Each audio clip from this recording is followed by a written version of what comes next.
Now, for more, let's speak to our correspondent Shane Harm in Seoul. Hello there, Shane. We just mentioned briefly about the reaction from South Korea about the Takeshima Day events. Tell us more about that.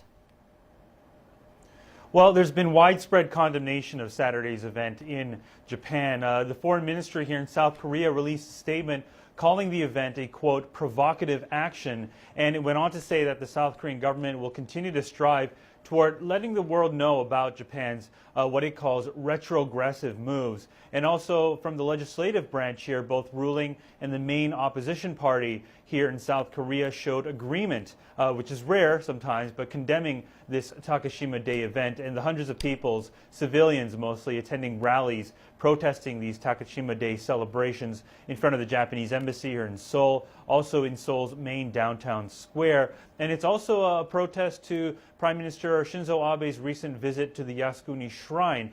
Most of these rallies were peaceful in nature, but for South Koreans, what's particularly troubling is the fact that a representative from the central government, as well as several parliament members, were also present at the event, which has gone on now for, this is the 9th edition since 2006. Well, Shane, what impact has this dispute had on the ties between Seoul and Tokyo, and where do the bilateral relations stand at this point?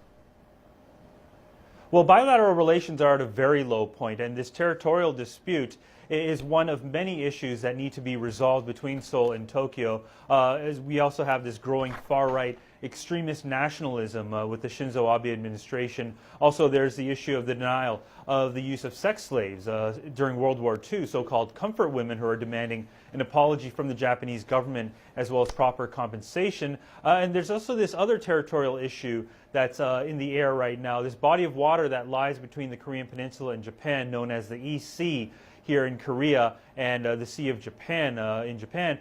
We've seen this dispute move to other countries recently, like the U.S., where the state of Virginia there, the state legislature recently adopting a resolution to add the name EC in all of its public school textbooks. And there's been criticism from Japan about the erection of monuments for comfort women in states like California and New Jersey. And Tuesday also happens to be the first anniversary of South Korean President Park Geun-hye's inauguration as president. We have yet to see a meeting with the Japanese Prime Minister, which is unprecedented.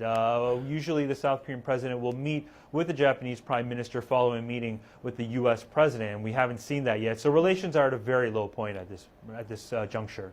Thank you very much indeed. Shane Harm reporting from Seoul.